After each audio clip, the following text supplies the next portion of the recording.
माननीय सर्वाधिकारी जी, माननीय अधिकारीगण, स्वयंसेवक बंधुगण, कल इतना उल्लेख आया कि पश्चिम की विचारधाराएं और समाज व्यवस्था की संकल्पनाएं, इनकी प्रकृति भिन्न है। हमारी विचारधाराएं, समाज व्यवस्था की संकल्पनाएं, इनकी प्रकृति भिन्न है। इसका कारण है कि विचारधाराएं और समाज व्यवस्था की संकल्पनाएं, इनका आधार वैश्विक दर्शन, कॉस्मोलॉजी, इसका आधार होता है। तो जिस वैश्विक दर्शन के आधार पर उनके यहाँ की आज की विचारधाराएं और समाज व्यवस्थाओं की संकल्पनाएं, वह दर्शन अलग ढंग का रहा, हमारा वैश्विक दर्शन अलग ढंग का रहा। कल मैंने यह कहा कि पश्चिम का साइंस दिन प्रतिदिन हिंदू वैश्विक दर्शन के अधिकाधिक नजदीक, निकट आते जा रहा है, यह बात सही है। किंतु यह जो हिंदू वैश्विक दर्शन के निकट आने वाला नया आधुनिक साइंस है, वह उनके समाज व्यवस्था का या विचारधारा का आधार नहीं है। समाज व्यवस्था या विचारधारा का आधार पिछली शताब्दी का जो उद्धत ऑरोगेंट साइंस था, उद्धत साइंस था, यही उनके वैश्विक दर्शन का आधार रहा। और यह उनका साइंस, उसके कारण उनका वैश्विक दर्शन और हिंदू वैश्विक दर्शन, इसमें मौलिक मूलभूत अंतर रहा है। वैश्विक दर्शन का मतलब होता है कि यह सारा अस्तित्व, सारा विश्व, ये कहां से आया, किधर जा रहा है, इसका विचार यानी वैश्विक दर्शन होता है। और जिस किसी ने गंभीर विचार करना है, उसने वैश्विक विचार करना ही होता है कि सारा अस्तित्व कहां से आया, कहां जा रहा है। अब इसकी खोज पश्चिम में हुई। पिछले शताब्दी के साइंस ने उसकी खोज करना प्रारंभ किया। खोज करने के लिए उनकी प्रयोगशाला, यह फिजिकल लेबोरेटरी जो हम देखते हैं, यह फिजिकल प्रयोगशाला उनकी थी। और यह नाम रूपात्मक जगत जो है, इसमें जो विविध पदार्थ दिखाई देते हैं, एक एक पदार्थ का पृथक्करण करते हुए, विश्लेषण करते हुए, उसमें से मूल तत्व की ओर जाना, यह उनका प्रयास रहा।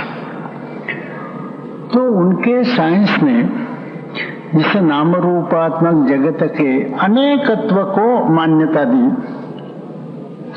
और जब साइंस की प्रगति होने लगी, तो फिर अनेकत्व में से उनको पता चला कि वे 92 ऐसे एलिमेंट्स है जो मौलिक है। फिर और कम होते होते आज वो एकत्व की ओर आ रहे हैं। उसके गहराई में जाने की आवश्यकता नहीं है, तफसील में जाने की आवश्यकता नहीं। तो एकत्व की ओर बढ़ रहे हैं। लेकिन जिस आधार पर विचारधाराएं और समाज व्यवस्था की संकल्पनाएं निकली, वो जो उस समय का साइंस है, उसका आधार अनेकत्व यह था। हमारे यहाँ प्रयोगशाला हमारे ऋषियों ने, मुनियों ने जो बनाई थी, वह फिजिकल लेबोरेटरी नहीं थी। तो अपने शरीर को ही उन्होंने लेबोरेटरी, प्रयोगशाला बनाया था। और उसी में उन्होंने अंतिम तत्व की खोज शुरू की। और उसी में उनको साक्षात्कार हुआ। साक्षात्कार उनको यह हुआ कि नाम रूपात्मक जगत, यह भिन्न भिन्न पदार्थों का आविष्कार हम देखते हैं, किंतु वास्तव में देखा जाए मूल तत्व के नाते, तो यह संपूर्ण एक ही अस्तित्व है, एक ही तत्व है।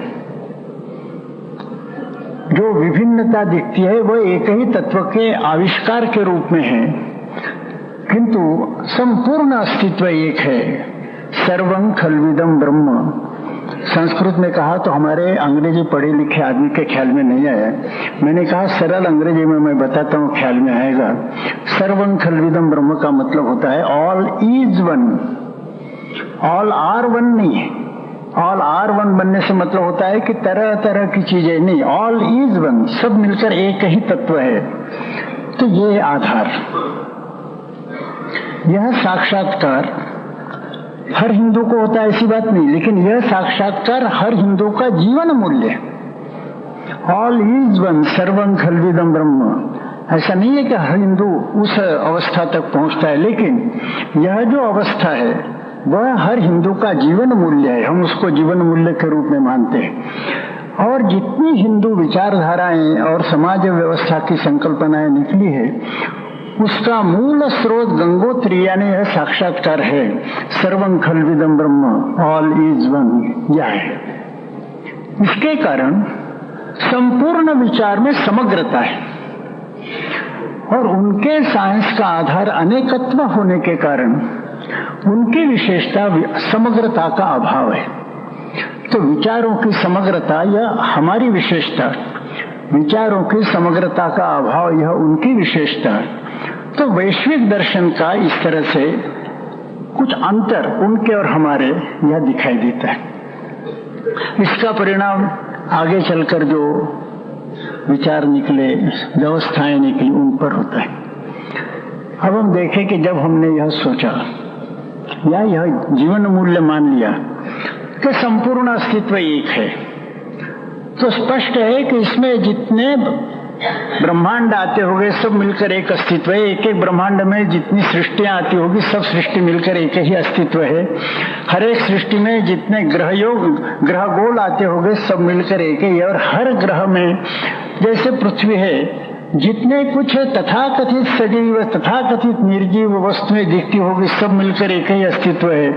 और तथाकथित सजीव वस्तुओं में मानवीय सृष्टि, मानवेतर सृष्टि सब मिलकर एक ही अस्तित्व है। और मानवीय सृष्टि में जितने विविध लोग दिखाई देते होंगे, वो फिर उनको ट्राइब कहिए, नेशन कहिए, राष्ट्र कहिए, गोत्र कहिए, सब मिलकर एक ही है।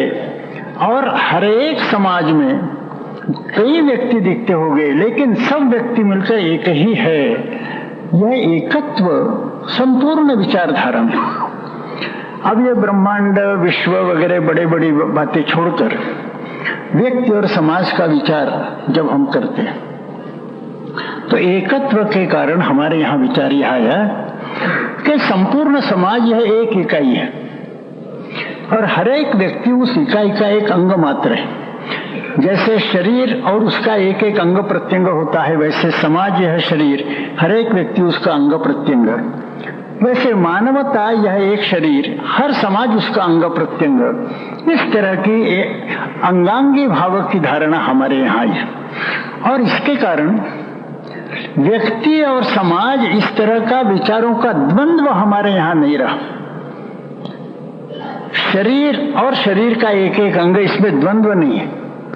हर एक अंग शरीर का हिस्सा है, अविभाज्य हिस्सा है। और एक एक अंग में और संपूर्ण शरीर में जो अविभाज्यत्व है, वही एक एक व्यक्ति और संपूर्ण समाज में, या संपूर्ण जो समाज है और व्यक्ति है, उसमें इस तरह की अविभाज्यता का रिश्ता है। इस तरह का अंगांगी भाव अपने यहाँ रहा। और इसके कारण समाज के समृद्धि में व्यक्ति की समृद्धि, व्यक्ति के समृद्धि में समाज की समृद्धि, इस तरह का भाव रहा। इसमें से बाकी विचार निकले। उनके यहाँ अनेकत्व का दर्शन था। इसके कारण सब कुछ अलग अलग है। सब कुछ अलग है, इसका मतलब है कि हर समाज अलग अलग है। हर समाज के अंतर्गत जो एक एक व्यक्ति है वो अलग अलग है, स्वतंत्र इकाई है, अपनी अपनी अलग अस्मिता रखने वाला है। इसके कारण विचारों का केंद्र या व्यक्ति बना। सारी जो सृष्टि हो, जो कुछ अस्तित्व होगा, उसका केंद्र क्या है? व्यक्ति। व्यक्ति यानी मैं। हर एक का जो मैं है वह समझता है कि मैं सारे सृष्टि का केंद्र हूं। व्यक्ति सारे सृष्टि का केंद्र है। और जितनी सृष्टि है यह सारी सृष्टि मेरे लिए है, मेरे उपयोग के लिए है, मेरे उपभोग के लिए है, मेरे आनंद के लिए है। तो सृष्टि का केंद्र माने मैं हूं, व्यक्ति हूं, और व्यक्ति के उपभोग के लिए संपूर्ण सृष्टि है।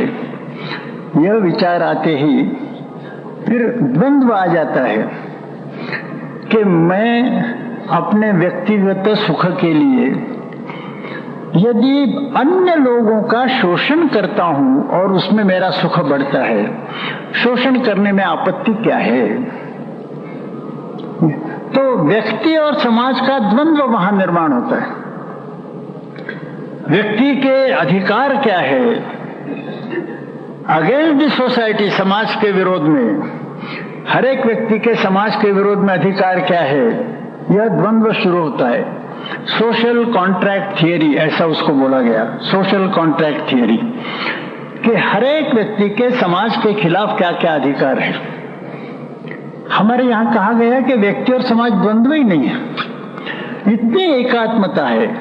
पहले व्यक्ति या पहले समाज, उन्होंने स्पष्ट कहा कि ये जो समाज है यह कोई बेसिक इकाई नहीं है, मौलिक इकाई नहीं है, मौलिक इकाई व्यक्ति है। फिर समाज की आवश्यकताएं क्या है? अकेला व्यक्ति रॉबिन्सन क्रूसो के समान अकेला रहकर सुखी नहीं हो सकता। उसको ताश भी खेलना हो तो दूसरे आदमी की आवश्यकता होती है, क्लब की आवश्यकता होती है। तो बेसिक इकाई जो है वह व्यक्ति ही है, किंतु मनोरंजन के लिए, अपने ही सुख के लिए चार लोगों की आवश्यकता हुआ करती है, इसलिए क्लब में जाना पड़ता है। किंतु क्लब यह बेसिक इकाई नहीं है। बेसिक इकाई उसका जो हर एक मेंबर होता है, हर एक व्यक्ति होता है, वही बेसिक इकाई है। कई बेसिक इकाइयों का माने व्यक्तियों का मिलकर एक क्लब होता है। समाज यह क्लब के समान है, बेसिक नहीं है, बेसिक इकाई नहीं है, क्लब के समान है। यह उनकी धारणा रही। हमारी धारणा रही कि समाज यह शरीर के समान है, एक एक व्यक्ति उसका अंग मात्र है। तो हमारे यहाँ का विचार का मॉडल अंगांगी भाव का रहा, उनके यहाँ का विचार का मॉडल क्लब और उसके मेंबर का रहा। तो फिर उनके यहाँ प्रश्न आया कि व्यक्ति पहले या समाज पहले, इसमें व्यक्ति पहले, ऐसा उन्होंने कहा। हमारे यहाँ प्रश्न आया ही नहीं। अब अंग और शरीर में पहले कौन सा और बाद में कौन सा? जैसे अपने यहाँ कहते हैं कि पहले मुर्गा या पहले अंडा।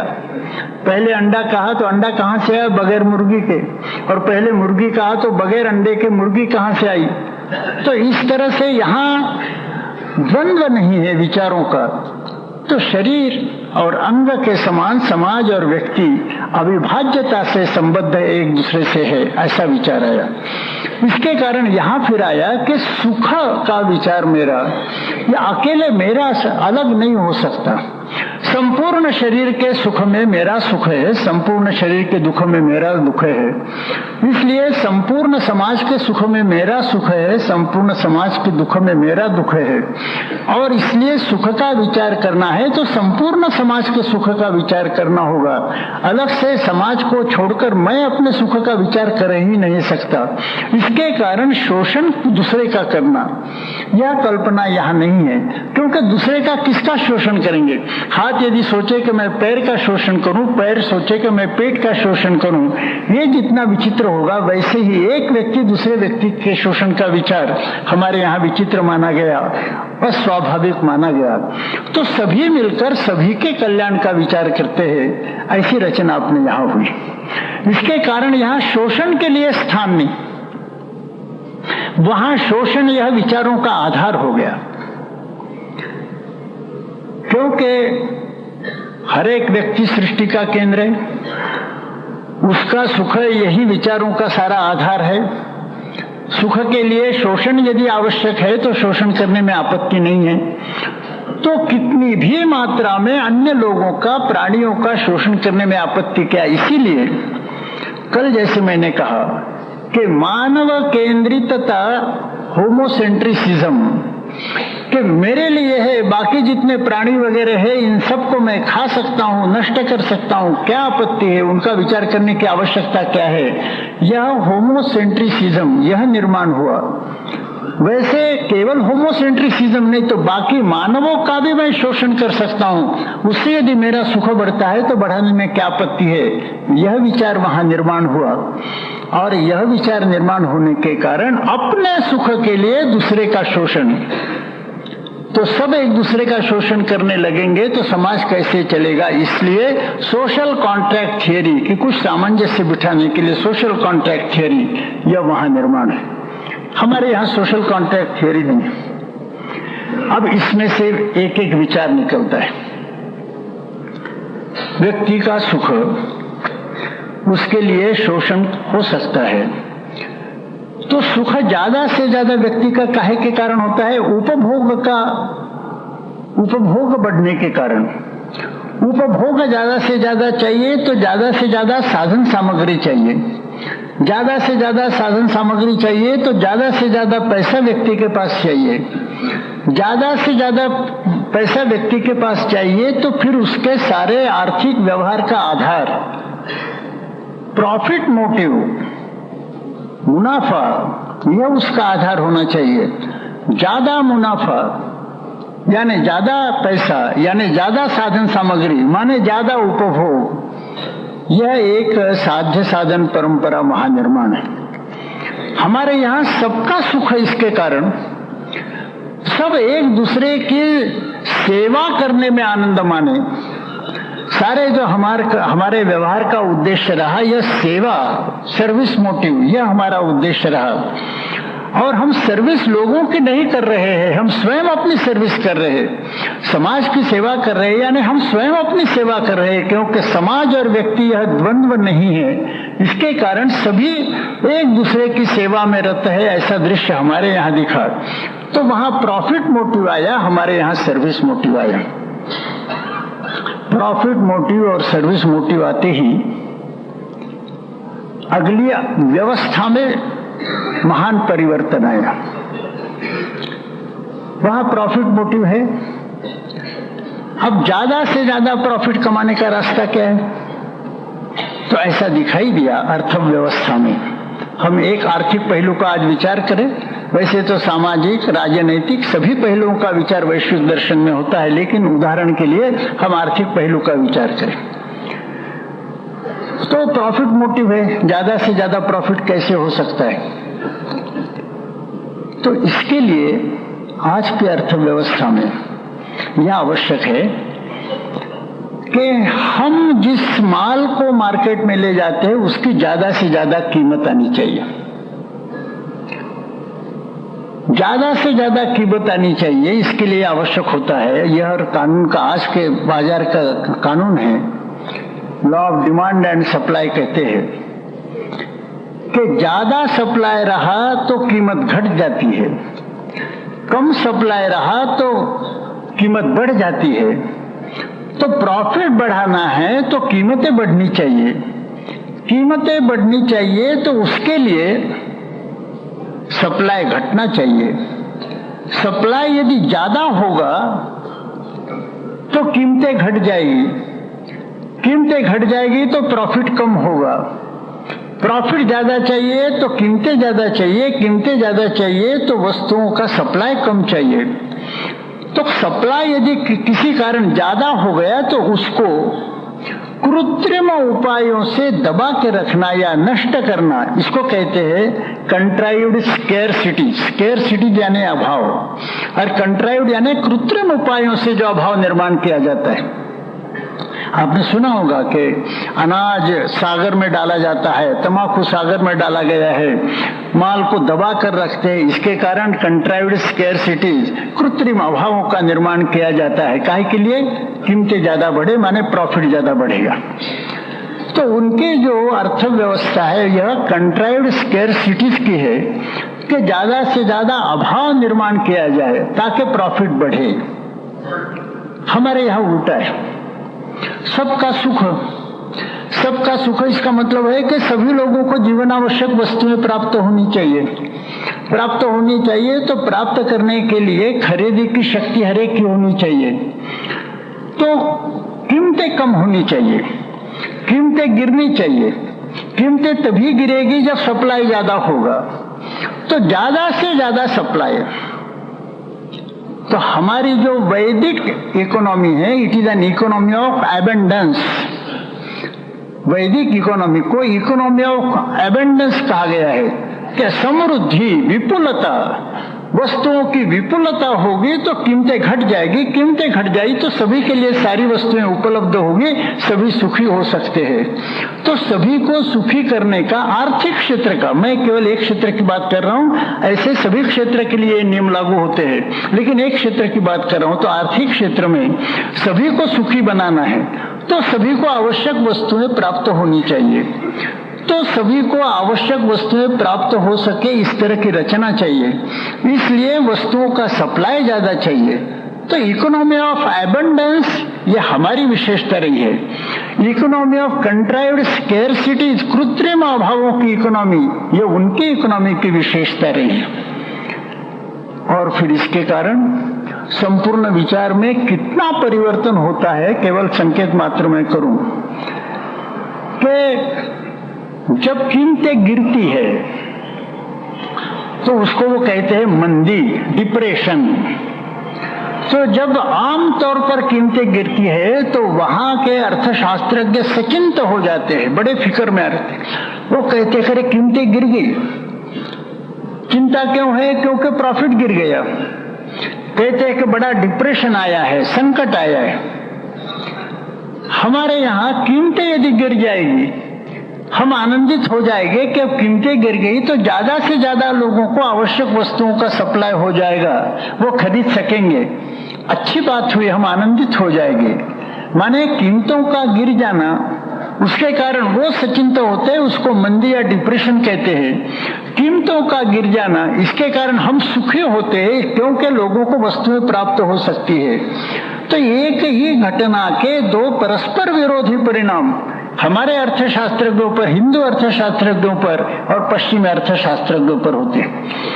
तो उनका अर्थशास्त्र अलग ढंग का बना है, हिंदू अर्थशास्त्र अलग ढंग का बना है।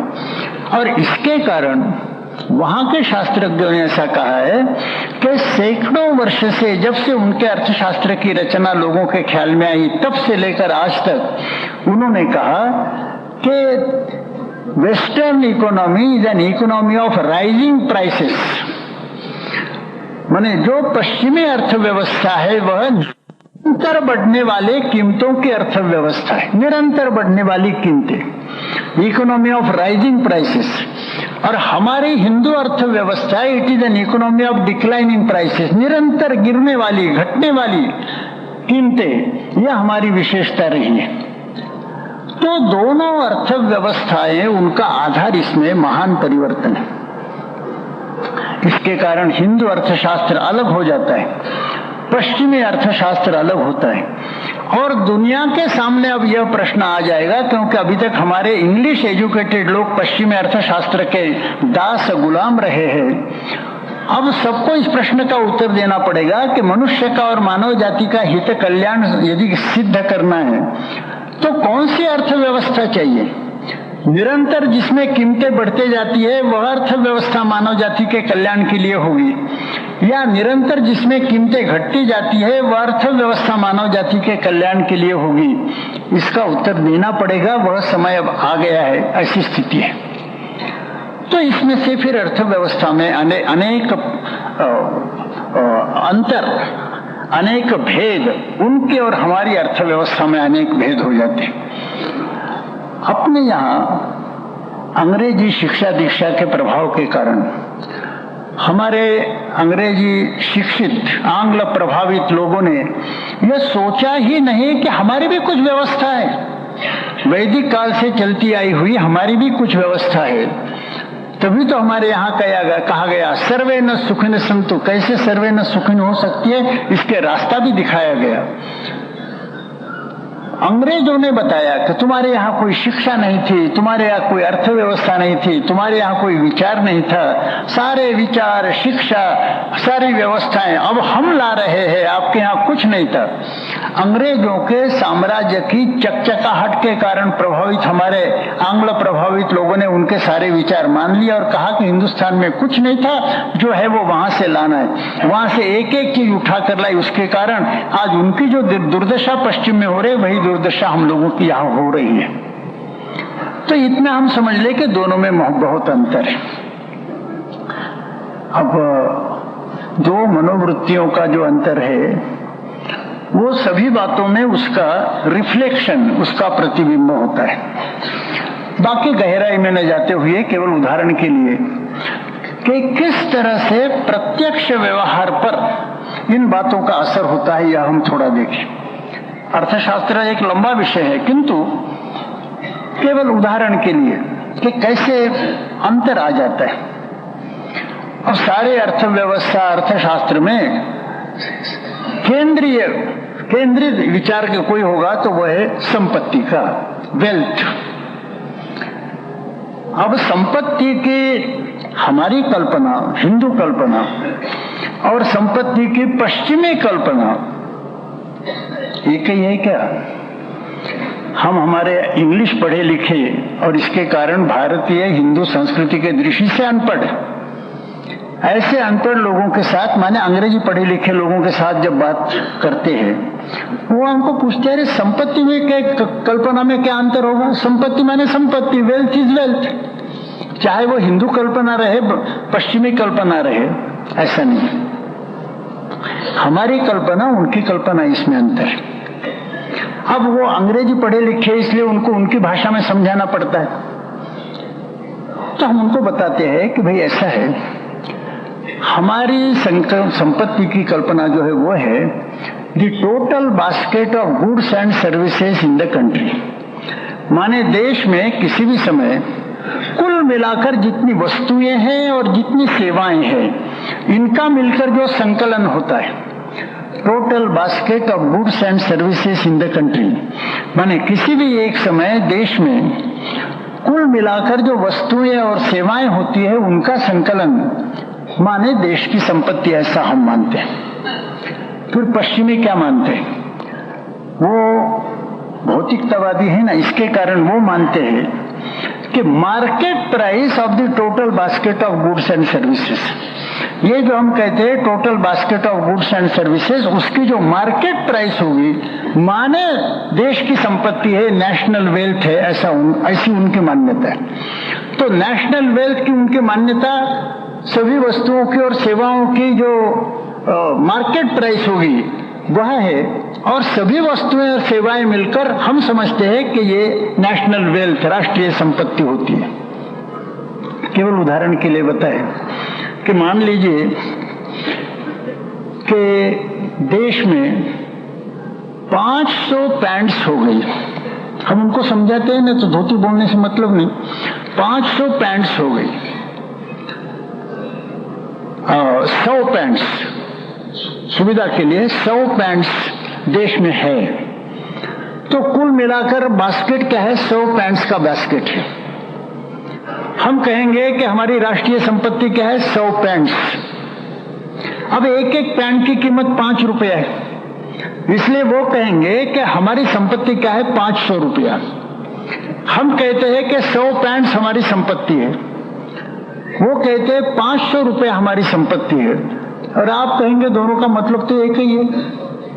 वो 100 पैंट कह रहे हैं, आप 500 रुपया कह रहे हैं, दोनों में अंतर क्या है? बात सही है, लेकिन अंतर आता है। मान लीजिए अगले साल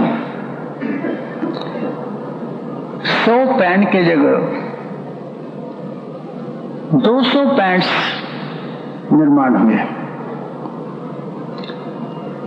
तो हम सुखी हो जाएंगे? हम मानेंगे कि भाई हमारी संपत्ति दुगुना हो गई, वो मार्केट प्राइस लगाएंगे। अब मार्केट का नियम है, law of demand and supply का, कि जैसे माल का सप्लाई बढ़ता है वैसे कीमतें घटती है। तो 200 पैंट हो गई, इसलिए हमें आनंद है कि 100 के जगह 200 हो गई, हम कहते हैं हमारी संपत्ति दुगुना हो गई। लेकिन law of demand and supply के कारण पहले जो एक एक पैंट की कीमत 5 रुपए थी वो 2 रुपया हो गई, तो 200 पैंट की कीमत 400 रुपया हो गई। वो रोते हैं कि हमारी नेशनल वेल्थ, राष्ट्रीय संपत्ति 100 रुपया कम हो गई, क्योंकि मार्केट प्राइस देखते हैं, माल का सप्लाई बढ़ता है तो मार्केट प्राइस घट जाती है। तो 5 रुपए के जगह 2 रुपया प्राइस हो गई, तो 400 रुपया उनके पास आया। वो कहते हैं कि पहले 500 रुपया आता था, आज 400 रुपया आ गया, तो इसके कारण 100 रुपया राष्ट्रीय संपत्ति घट गई, ऐसा उनका कहना होगा। हमारा कहना होगा कि हमारी दुगुना राष्ट्रीय संपत्ति हो गई। संपत्ति की कल्पना में उनके और हमारे जो अंतर है, इसके कारण यह फर्क आ जाता है। अब मान लीजिए कि अगले साल पैंट्स केवल 50 निर्माण हुए, पहले 100 थे, अब 50 हुए। हम दुखी हो जाएंगे, कह रहे भाई वो आधा ही रह गया, पहले साल जो है उससे आधी संपत्ति हमारी हो गई, किंतु सप्लाई घट गया, इसके कारण कीमतें बढ़ गई। कीमतें बढ़ गई और एक एक पैंट की कीमत 12 रुपया हो जाती है, तो 50 की कीमत 600 रुपया हो जाएगी। वो कहेंगे कि पहले समय जो 500 रुपये मिला था उससे हमको 100 रुपया ज्यादा मिल रहा, तो हमारी राष्ट्रीय संपत्ति 100 रुपये से बढ़ गई।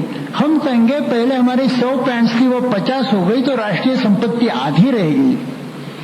माने उनके और हमारी परिभाषा के कारण प्रत्यक्ष व्यवहार में गिनती करते समय राष्ट्रीय संपत्ति, नेशनल वेल्थ की गिनती अलग अलग पद्धति से होती है, अलग अलग रूप में होती है। उदाहरण के लिए केवल कहा कि किस तरह मूल कल्पना अलग होने के कारण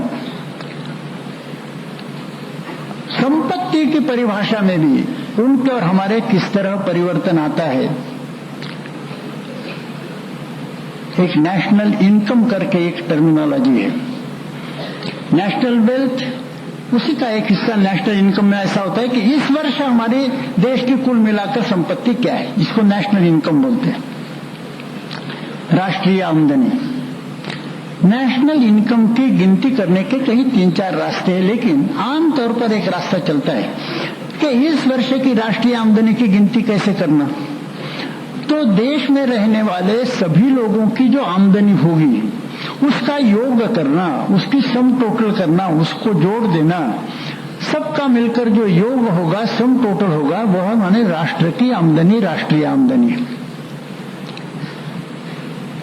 अब उनके ही एक अर्थशास्त्रज्ञ ने प्रश्न उपस्थित किया, ये हमारी प्रक्रिया ठीक है क्या कि राष्ट्रीय आमदनी माने राष्ट्र के सब लोगों के आमदनी का योग, सम टोटल, ये ठीक है क्या।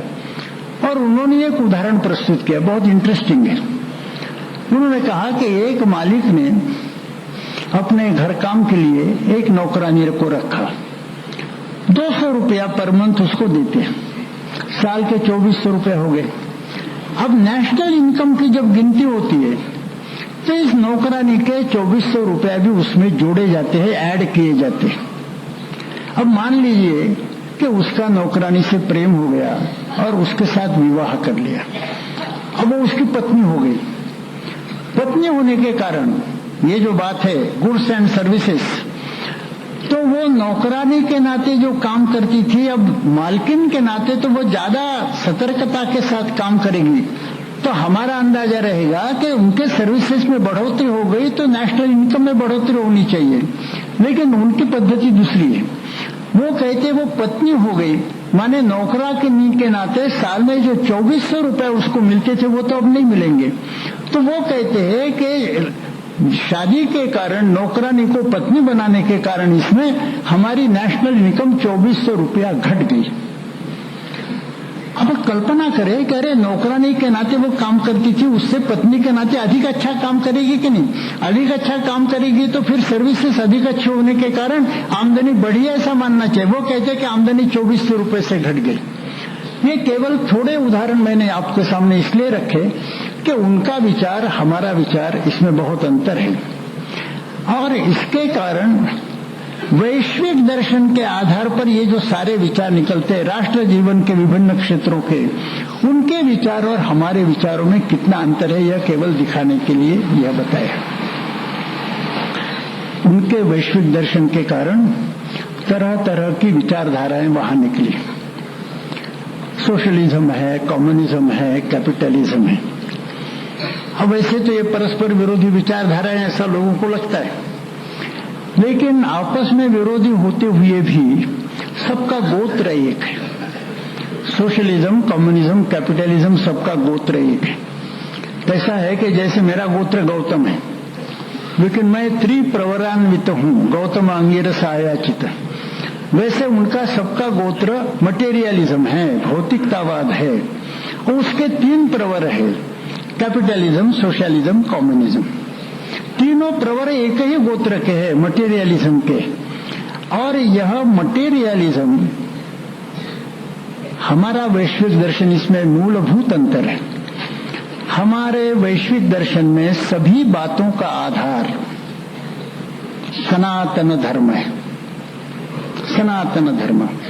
और इसलिए कल मैंने कहा कि पंडित दीनदयाल जी ने जो एकात्म मानववाद की बात कही, वो एकात्म मानववाद नया विचार नहीं है, तो समय समय पर युगानुकूल आविष्कार सनातन धर्म का होता है, करना पड़ता है। इसीलिए जैसे कल बताया, तरह तरह के समय, तरह तरह कालखंड में तरह तरह की स्मृतियां निर्माण हुई, तो उसी तरह से सनातन धर्म का युगानुकूल आविष्कार, यानी पंडित दीनदयाल जी उपाध्याय, इनका इंटीग्रल ह्यूमैनिज्म, एकात्म मानववाद। तो हमारे शास्त्रों की मान्यता है कि जो ही विचारधारा या जो ही समाज व्यवस्था सनातन धर्म के दायरे के अंतर्गत रहेगी, उसके अंदर अंतर विरोध या इंटरनल सेल्फ कॉन्ट्रडिक्शन कभी भी निर्माण नहीं हो सकते। लेकिन जो विचारधारा या समाज व्यवस्था सनातन धर्म के दायरे के बाहर रहेगी, उसमें अंतर विरोध, इंटरनल सेल्फ कॉन्ट्रडिक्शन अपरिहार्यता से निर्माण होती है। यह ठीक है कि वह अंतर विरोध परिपक्व होने में, इंटरनल सेल्फ कॉन्ट्रडिक्शन परिपक्व होने में समय लगता है, किंतु अपरिहार्यता से, इनवेरिएबली, इनएविटेबली, नेसेसरीली वह इंटरनल सेल्फ कॉन्ट्रडिक्शन, अंतर विरोध विकसित होता ही है। और वह समाज व्यवस्था और विचारधारा अपने ही अंतर विरोधों के बोझ के नीचे दबकर खत्म होती है। तो धर्म के दायरे के बाहर जो जो समाज व्यवस्था और विचारधारा है, उसमें अंतर विरोध निर्माण होना अपरिहार्य है। और यह अंतर विरोध जब परिपक्व हो जाते हैं, तो अपने ही अंतर विरोध के बोझ के नीचे ये समाज व्यवस्था और विचारधारा टूट जाती है। ऐसा हमारे शास्त्रों का विचार है। इसीलिए पहले हमारा जब भारतीय मजदूर संघ निकला और हम लोगों ने कहा उसके भी कम्युनिज्म टूट जाएगा, सब लोगों ने कहा ये क्या है, स्वप्न रंजन है। क्योंकि उस समय 1/3 दुनिया पर कम्युनिस्टों का लाल झंडा लहर रहा था। हिंदुस्तान में एकमात्र वैकल्पिक हो सकने वाली पार्टी यानी कम्युनिस्ट पार्टी, ऐसा विचार था। हमारे मजदूर क्षेत्र में चारों ओर लाल झंडा लहर रहा था, हमें कोई पूछता भी नहीं था, 5 मजदूर सलाम नहीं करते थे। ऐसे समय हम लोग जब बोलते थे कि ये कम्युनिज्म टूट जाएगा, इसकी चिंता मत कीजिए, लोग कहते थे ये स्वप्न रंजन है, रेवरी है। हम काहे के आधार पर कहते थे? हमने ये नहीं कहा कि हमारी ताकत इतनी बढ़ेगी कि हम कम्युनिज्म को तोड़ डालेंगे, ऐसा नहीं कहा। किंतु कम्युनिज्म टूट जाएगा ऐसा उस अवस्था में कहा जब कम्युनिज्म का असेंडिंग ग्राफ था, माने ऊपर जाने वाला उनका ग्राफ था। उस समय का काहे के आधार पर कहा? यह शास्त्र के विचारों के आधार पर कहा कि यह धर्म बाह्य रचना है, इसके कारण इसमें अंतर विरोध निर्माण होने ही वाला है, और इस अंतर विरोध के बोझ के नीचे ये रचना टूटने वाली है। जब कम्युनिज्म टूट गया, लोगों को आश्चर्य हुआ। आश्चर्य की बात नहीं थी, होने वाला था, क्योंकि धर्म के दायरे के बाहर थी रचना। आज कैपिटलिज्म का वही हाल है, कैपिटलिज्म भी धर्म के दायरे के बाहर है। इसके कारण उसके अंतर्गत अंतर विरोध निर्माण हुए हैं, हो रहे हैं, बढ़ रहे हैं। और कैपिटलिज्म के बारे में भी हम लोग हिम्मत के साथ कहते हैं कि यह टूटने वाली व्यवस्था है। 2010वां साल जब तक नहीं आता तब तक कैपिटलिस्टिक रचना टूट जाएगी, हमारे कारण नहीं, तो अपने ही अंतर विरोध के बोझ के नीचे दबते हुए और कैपिटलिज्म की यह व्यवस्था टूट जाएगी। और बाद में जब हमने शुरू में कहा तो लोग कहते थे ये स्वप्न रंजन है, लेकिन अब कैपिटलिज्म के प्रवक्ता जैसे सैमुअलसन है, पीटर ड्रकर है, इन्होंने जब कहना शुरू कर दिया कि भाई कैपिटलिज्म का टूटना अपरिहार्य है, तब हमारे अंग्रेजी पढ़े लिखे लोग कहने लगे कि नहीं नहीं आप जो बोल रहे थे इसमें कुछ तथ्य होगा। हमने कहा अभी आपको क्या साक्षात्कार हुआ? नहीं, सैमुअलसन ने और पीटर ड्रकर ने कहा है कि कैपिटलिज्म टूटने वाला है। माने हम कहते हैं तो वो सत्य नहीं है, वो स्वप्न रंजन है। सैमुअलसन कहते हैं तो वो तथ्य है। हमने कहा भाई किसी की भी बात मान लो, लेकिन यह निश्चित है कि वो टूटने वाला है। हमने जो उसके टूटने का मुहूर्त रखा वो 2010वां साल रखा। पीटर ड्रकर ने उसके टूटने का जो मुहूर्त रखा वो 2015वां साल रखा। ये 5-10 साल का फर्क है, कोई बड़ी बात नहीं है। लेकिन एक समाज व्यवस्था टूट गई, दूसरी समाज व्यवस्था टूटने के कगार पर है, और आज पश्चिम में खोज चल रही है कि भाई एक टूट गई, दूसरी टूटने वाली है। अब मानव जाति के लिए आधारभूत ऐसी तीसरी व्यवस्था कौन सी होनी चाहिए, थर्ड वे कौन सा होना चाहिए, वहां खोज शुरू हो गई। ऐसी अवस्था में आज जब हमारे अंग्रेजी पढ़े लिखे लोग बोलते हैं कि हम 21वीं शताब्दी के मुंह पर हम हैं। अब ये जानते हैं कि ये 21वीं शताब्दी ईसा की है।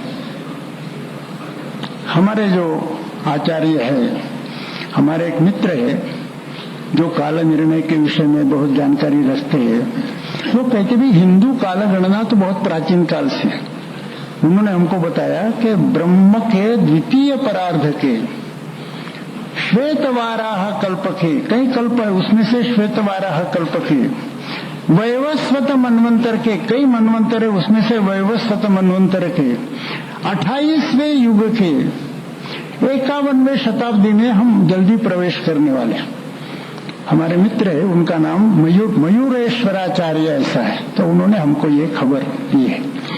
तो अभी हिंदुओं की 28वें कलियुग की 51वीं शताब्दी शुरू हो रही है, ईसा की 21वीं शताब्दी शुरू हो रही, बहुत थोड़ा अंतर है। और वहां खोज शुरू हो रही है कि कौन सी रचना तीसरी रचना हो सकती है। एक रचना टूट गई, दूसरी रचना टूटने जा रही, तीसरी रचना की खोज है। और इसके कारण लोग अब हिंदुओं का विचार कर रहे हैं कि इनकी रचना जो है यह विचार करने योग्य है क्या। अर्नोल्ड टॉयनबी यह एक श्रेष्ठ इतिहास शास्त्रज्ञ हो गए। उन्होंने दुनिया के पुराने 28 सिविलाइजेशन और सब सिविलाइजेशंस का अध्ययन किया, और वो करने के बाद उन्होंने आश्चर्यजनक स्टेटमेंट किया कि हिंदुस्तान की जिम्मेवारी रहेगी संसार का मार्गदर्शन करना। ये स्टेटमेंट जब उन्होंने किया तब उन्होंने कहा कि हिंदुस्तान के सामने कितने उलझने हैं मैं जानता हूं, यहां कितने झगड़े चल रहे हैं मैं जानता हूं। हम जब सुनते हैं अर्नोल्ड टॉयनबी का कि हिंदुस्तान ने दुनिया को मार्गदर्शन करना है, और आज हमारी स्थितियों में अखबार में जब पढ़ते हैं, आंखों से देखते हैं, तो ये तो ऐसा ही फैंटास्टिक लगता है कि जैसे मान लीजिए कि हम रास्ते से जा रहे हैं, अब हम अपनी धोती नहीं संभाल पा रहे, हमारी धोती तो खुल रही, तो अपनी धोती संभालते संभालते हमें मुश्किल हो रही है। और अर्नोल्ड टॉयनबी साहब कह रहे हैं कि रास्ते से चलने वाले सब लोगों की धोती संभालने का काम तुमने करना है। ये जितना विचित्र लगेगा उतना ही विचित्र अर्नोल्ड टॉयनबी का स्टेटमेंट है। किंतु उन्होंने कहा कि आपकी सब कठिनाइयां, आपके सब झगड़े, आपकी सब समस्याएं मैं जानता हूं, लेकिन दूसरी बात, और उनका स्टेटमेंट कहता है कि दुनिया में जितने झगड़े वो सब झगड़े हिंदुस्तान में, टाइप के नाते यदि देखा जाए, टाइप के नाते, तो दुनिया में जितने तरह के संघर्ष है वो सारे संघर्ष आज हिंदुस्तान में। लेकिन हिंदुओं की संस्कृति, हिंदू परंपरा, इसमें एक विशेषता है जो दुनिया के किसी भी दूसरे देश में नहीं। और वो विशेषता क्या है? तो विभेद को विविधता के रूप में देखना और विविधता के अंतर्गत एकात्मता का साक्षात्कार करना, यह जो फैकल्टी है, यह जो क्षमता है, यह केवल इसी देश के संस्कृति के और परंपरा के अंतर्गत है और किसी दूसरे देश के संस्कृति और परंपरा के अंतर्गत नहीं। इस क्षमता के आधार पर अर्नोल्ड टाइन भी ऐसी आशा रखते हैं कि इस क्षमता के आधार पर आज यह देश नीचे जाता हुआ दिखाई देता होगा, वहां संघर्ष दिखाई देते होंगे, बहुत गड़बड़ियां दिखाई देती होगी, किंतु यह जो सांस्कृतिक परंपरागत क्षमता है कि विभेदों को विविधता के रूप में देखना और विविधता के अंतर्गत एकात्मता का साक्षात्कार करना, इस क्षमता के आधार पर आज जितने संकट है उसका अवश्य निराकरण हिंदुस्तान करेगा, सभी संकटों पर मात करेगा और अपनी परंपरागत सांस्कृतिक इस तरह की क्षमता के आधार पर एक आदर्श समाज रचना इसी देश में निर्माण हो सकती है और किसी देश में निर्माण नहीं हो सकती। ऐसी आदर्श समाज रचना यहाँ निर्माण करना, ताकि अलग अलग कलहों से, अलग अलग संघर्षों से युक्त जो बाकी समाज है उनको मार्गदर्शन करने के लिए हमारी आदर्श समाज रचना उपयुक्त हो सके। इस ढंग से बाकी देशों को मार्गदर्शन करना, बाकी संकटग्रस्त समाजों को मार्गदर्शन करना अनति दूर भविष्य काल में, ये नॉट टू डिस्टेंट फ्यूचर, अनति दूर भविष्य काल में यह जिम्मेवारी हिंदुस्तान ने संभालनी है, ऐसा उन्होंने स्पष्ट रूप से कहा है। यह सब होने वाली चीज है। यहाँ जहाँ धर्म है वहाँ विजय है। आज जो मटेरियलिज्म की चकचकाहट है उसके कारण एकदम प्रभावित होने की आवश्यकता नहीं है। ये सारी अधार्मिक रचनाएं टूटने वाली है, अधार्मिक विचारधाराएं परास्त होने वाली है और हमारा हिंदुओं का हमेशा का संदर्भ बिंदु, एब्सोल्यूट रेफरेंट जिसको कहा जाए, एब्सोल्यूट रेफरेंट माने सब समय का एकमात्र संदर्भ बिंदु सनातन धर्म रहा है, जिसका युगानुकूल आविष्कार पंडित दीनदयाल जी का इंटीग्रल ह्यूमैनिज्म, एकात्म मानववाद है। यह सनातन धर्म हमारा एब्सोल्यूट रेफरेंट होने के कारण, अखंड एकमात्र संदर्भ बिंदु होने के कारण, इसके दायरे के अंतर्गत हमारी विचारधारा और हमारी समाज व्यवस्था होने के कारण, यही समाज व्यवस्था थर्ड वे के रूप में, और सच्ची कहा जाए तो थर्ड वे शब्द ही गलत है। थर्ड वे कैसे हो सकता है? जो मार्ग होगा वो एक ही मार्ग होगा। दो गलत रास्तों से पश्चिम के लोग गए, दोनों रास्ते गलत थे, यह सिद्ध हुआ। अब जो तीसरा आएगा वो एकमात्र होगा। एष पंथा नान्यद् विद्यते अयनाय। हिंदू समाज रचना, हिंदू विचारधारा, हिंदू जीवन दर्शन, हिंदुत्व, यही मानवता के लिए तारने वाला, उद्धार करने वाला ऐसा मार्ग हो सकता है। यह दुनिया स्वीकार करे, इस अवस्था की ओर दुनिया जा रही है। आप नहीं जा रहे, हम नहीं जा रहे, हमारे देश के लोग तो इसका विचार भी नहीं कर रहे, किंतु हम विचार करें न करें, अवश्य में हम इस दिशा में जा रहे हैं। आज लोगों में निराशा दिखती कि साहब बड़ा गड़बड़ हो रही है, ये हो रहा वो हो रहा, कोई चिंता की आवश्यकता नहीं। हिंदुत्व की विजय यह एक सुनिश्चित बात है। अर्जुन जब घबरा जाता है तो भगवान कहते करे मये वेते निहता पूर्वमेव निमित्त मात्रम भव सव्यसाचिन, कि जो सारे शत्रु दिखाई देते हैं मैंने सबको पहले ही नष्ट किया है, केवल निमित्त मात्र तू रण मैदान में खड़ा हो जाओ। हम निमित्त मात्र भी रण मैदान में खड़े हो जाते हैं। भगवान इन सबको नष्ट कर रहा है, वो हो रहे हैं। जिनको आंखें है वो देख सकते हैं, जिनको आंखें नहीं वो नहीं देख सकते। रास्ता साफ हो रहा है। आज ऐसा दिखता है जैसे होम्योपैथी में एक एक बीमारी का एग्रेवेशन होता, माने बीमारी बहुत बढ़ती है, बढ़ते बढ़ते समाप्त होती है, वैसा हर बीमारी का एग्रेवेशन आज हो रहा है। चिंता की बात नहीं, एग्रेवेशन होते होते बीमारियां नष्ट होने वाली है। जहां धर्म है वहीं विजय होती है और इस दृष्टि से हमारी विजय सुनिश्चित है। उस दिशा में हम जा रहे, इस दृढ़ विश्वास के साथ एष पंथा दी ओनली वे, यही मार्ग मानव जाति के लिए उपयुक्त रहेगा। इस संपूर्ण विश्वास के साथ हम इसके बाद काम करेंगे। भगवान का कार्य है, भगवान इसमें यश देगा। हम इस बात को जरा ठीक ढंग से समझ लें। हम तदीयाय कार्याय कहते हैं। एक छोटी सी बात कहकर मैं ये पूरा करूंगा। हमारे एक मित्र बड़े निराश रहते हैं कि भाई ये तदीयाय कार्याय कहते हैं लेकिन हमारी प्रगति नहीं, ऐसा दिखता है, क्या मामला है? तो त्वदीयाय कार्याय का अर्थ हम थोड़ा समझ लें। इसमें गलती होती है, मैं भी गलती कर रहा हूं। वर्धा में हमारा विजयादशमी का एक भाषण हुआ तो उसमें मैंने ये कहा कि हमारा ईश्वरी कार्य है, और ईश्वरी कार्य होने के कारण भगवान हमारे पक्ष में है, ऐसा हमने कहा। वहां हमारे एक चाचा रहते थे, वो अनपढ़ थे। अनपढ़ होने के कारण विचारों में गलती और विकृति होना संभव नहीं था। तो वो पटवारी मात्र थे, अंग्रेजी नहीं आती थी, पटवारी का काम करते थे, समाचार पत्र नहीं पढ़ते थे, राजनीति नहीं समझती थी। लेकिन उन्होंने हमारा भाषण सुन लिया। हम घर गए तो उन्होंने कहा, क्यों रे, तूने ये कहा कि भगवान तेरे पक्ष में है? मैंने कहा कैसे कहा? मैंने कहा तुझिया या कार्य है, हम भगवान के कार्य के लिए कटिबद्ध हैं। उनको ही संस्कृत भी नहीं आती थी। तो बोले तुम्हारे पक्ष में कितने लोग हो गए? हमने कहा कुछ हो गए नहीं, बोला अंदाज से 20 लाख, 40 लाख, 50 लाख, 60 लाख। हमने कहा कुछ आंकड़ा पकड़ लिए। तो बोले सारे जो 40 लाख, 50 लाख, 60 लाख, 70 लाख है, ये संत ज्ञानेश्वर है क्या? संत तुकाराम है क्या? ये सब नरसिंह मेहता और चैतन्य महाप्रभु है क्या? ये सब नानक देव जी है क्या? ये तो है कि भगवान भक्त का भक्त बनता है, उसकी सेवा करता है। भगवान भक्त का बंधुआ मजदूर है, बॉन्डेड लेबर है, इसमें कोई शक नहीं है। भक्तों के लिए भगवान ने छोटे छोटे काम भी किए। लेकिन तुम्हारे पक्ष ऐसा जो तुम बोलते हो, इसमें लाखों लोग हैं, ये सारे ज्ञानेश्वर और तुकाराम और नानक देव जी ऐसे है क्या? इसमें कई सात्विक हो गए, कोई राजसी हो गए, कई तामसी हो गए, कई स्काउंड्रल्स हो गए, कोई बदमाश हो गए, सभी तरह के लोग हो गए।